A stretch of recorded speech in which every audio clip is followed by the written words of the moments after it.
नमस्कार दोस्तों, मैं राजकुमार मौर्य। बिहार में विधानसभा का चुनाव होने जा रहा है। बिहार विधानसभा चुनाव को लेकर सभी राजनीतिक पार्टियों ने अपनी अपनी तैयारी तेज कर दी है।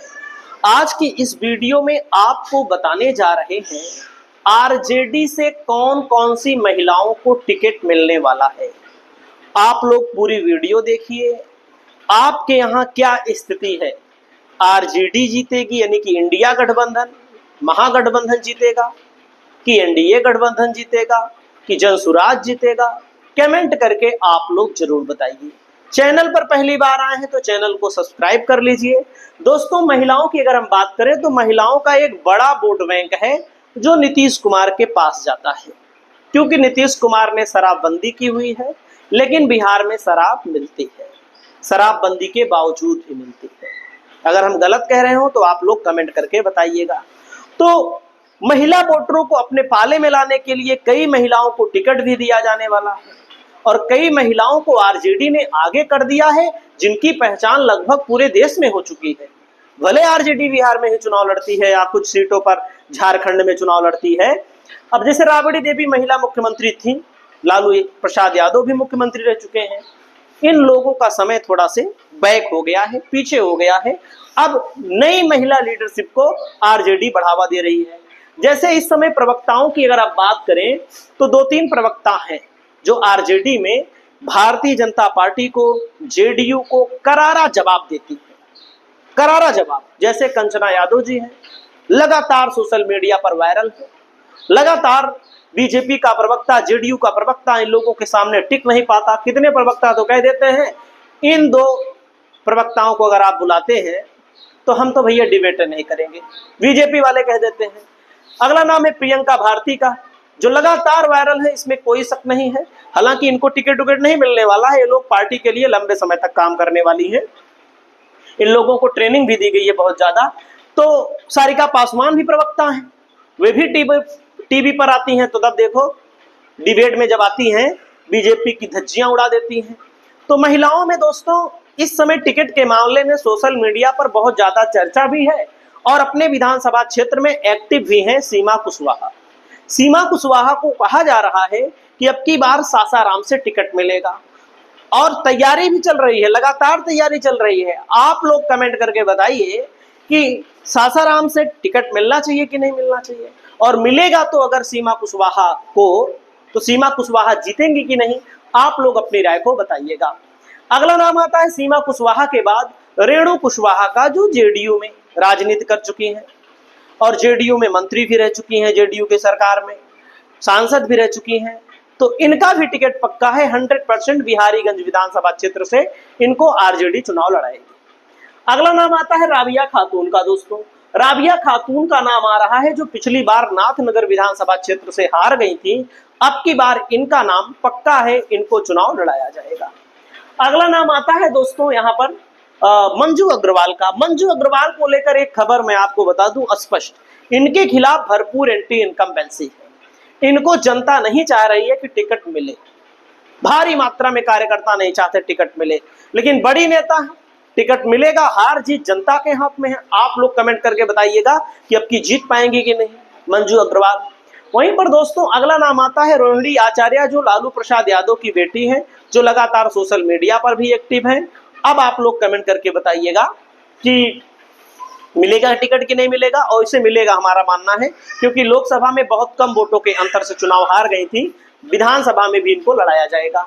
सारिका पासवान जो दिग्गज प्रवक्ता हैं, इनका भी नाम है कि सारिका पासवान को आरजेडी विधानसभा का चुनाव अब की बार सुरक्षित विधानसभा क्षेत्र महनार से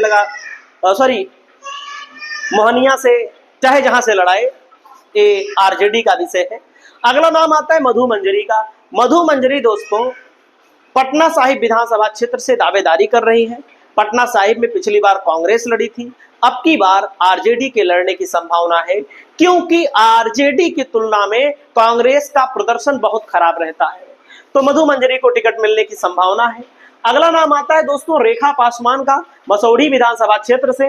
वैसे मैं आपको बता दूं, रेखा पासवान को लेकर के कहा जा रहा है बहुत एंटी इनकम्बेंसी है, इनके खिलाफ आरजेडी नूतन पासवान को मैदान में उतार सकती है।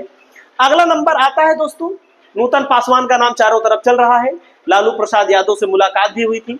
अगला नाम आ रहा है दोस्तों बाहुबली की पत्नी, बाहुबली की पत्नी हिना साहब। या तो इनको लड़ाया जाएगा, लेकिन ये लोकसभा लेवल के नेता हैं। सिवान से अगर आरजेडी ने पहले ही शामिल करा लिया होता, सिवान लोकसभा क्षेत्र में लड़ाया होता, आरजेडी अलग लड़ी, निर्दलीय हिना साहब लड़ी थी, दूसरे नंबर पर थी, आरजेडी तीसरे नंबर पर चली गई, तो हम कहते हैं कि पूरे बिहार में एक अलग माहौल होता। आरजेडी को यहां से बहुत नुकसान हुआ, सिवान से 1-2 सीटें भी खराब हो गई और मजबूती हो सकती थी।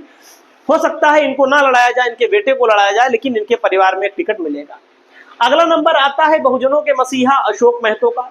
अशोक महतो की पत्नी अनीता महतो को विधानसभा का चुनाव लड़ाया जाएगा। लोकसभा का चुनाव लड़ी थी, हार गई थी, लेकिन एक मजबूत नेता है और इनको चुनाव लड़ाया जाने वाला है। वहीं पर दोस्तों अगला नंबर आता है बीमा भारती का। बीमा भारती रुपौली से विधायक थी, जेडीयू को छोड़कर आरजेडी में शामिल होती है। इस्तीफा इन्होंने दिया था, लोकसभा चुनाव लड़ी पप्पू यादव के खिलाफ। हिना साहब और पप्पू यादव के खिलाफ आरजेडी ने जो किया वो बहुत गलत किया था, मैं दावे के साथ कहता हूं, इसमें कोई शर्म नहीं है हमको, क्योंकि पप्पू यादव भी चाह रहे थे आरजेडी चाहे लड़ा दे उनको, चाहे उनको कांग्रेस लड़ा दे, लेकिन तेजस्वी यादव की ये बहुत बड़ी गलती मैं मानता हूं, क्योंकि चुनाव जीतना है तो मजबूत चेहरों को उतारना पड़ेगा। तीसरे नंबर पर रहे, 30-35 हजार वोट पाई, बेइज्जती हुई पूरे बिहार में। इससे बिहार के यादवों में थोड़ा बहुत बिखराव भी हुआ, जहां बीजेपी ने यादव लड़ाया, जहां पर जेडीयू ने यादव लड़ाया, बड़े पैमाने पर यादवों ने बीजेपी और जेडीयू को भी वोट दे दिया। क्योंकि जब तुम यानी कि आरजेडी के नेता जब पप्पू यादव को इग्नोर कर सकते हैं, तो जनता भी, यादव समाज भी आरजेडी के उम्मीदवार को इग्नोर कर सकता है। लेकिन बीमा भारती 5 बार की विधायक है, इनका टिकट मिलेगा। अगला नाम आता है दोस्तों समता देवी। 12चट्टी विधानसभा से चुनाव लड़ी थी, 5 से 6 हजार वोटों के अंतर से हार गई थी। देख सकते हैं 6318 वोटों से 12चट्टी से हार गई थी। हिंदुस्तानी आवाम मोर्चा से समता देवी को टिकट मिलने जा रहा है। अगला नाम आता है चकाई विधानसभा क्षेत्र से सावित्री देवी को टिकट मिलने वाला है। चकाई विधानसभा क्षेत्र में बहुत बड़ी दावेदार है। वहीं पर दोस्तों रितु जायसवाल जो पिछली बार 1500 कुछ वोटों से हार गई, लोकसभा शिवहर से 29,000 वोटों से हार गई, यानी कि हारने का रिकॉर्ड दर्ज हो चुका है। लेकिन ये वोट बहुत कम होता है लोकसभा के लिहाज से। 29,000 से अगर कोई विधानसभा में 1500 से हारता है कोई, तो अब की बार इनका टिकट कंफर्म है। अगला नाम है दिव्या प्रकाश, तारापुर विधानसभा क्षेत्र से चुनाव लड़ने जा रही है। पिछली बार लड़ी थी, 7,000 वोटों से हार गई थी। उसके बाद यहाँ उपचुनाव हुआ, आरजेडी ने इनको टिकट नहीं दिया, अगले कैंडिडेट को दिया। अगला कैंडिडेट 3-4 हजार से हार गया, तो दिव्या प्रकाश को एक बार फिर मौका मिलने जा रहा है।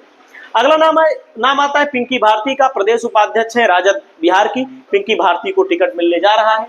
आपको क्या लगता है, पिंकी भारती को रजौली विधानसभा से टिकट मिलेगा, जीतेंगे कि नहीं, कमेंट करके बताइएगा।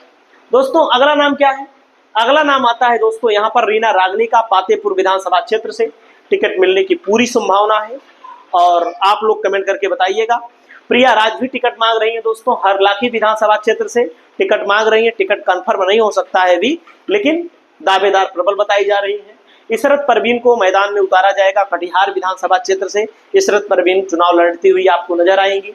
वहीं पर दोस्तों अगला नाम एक आता है यहाँ पर पूर्व प्रत्याशी वारिसनगर से दोस्तों डॉक्टर उर्मिला सिन्हा को मैदान में उतारा जा सकता है, और वहीं पर चकाई विधानसभा से सावित्री देवी को। आपको क्या लगता है, अभी 1-2 टिकट और मिल सकता है, कमेंट करके बताइएगा। बहुत बहुत धन्यवाद।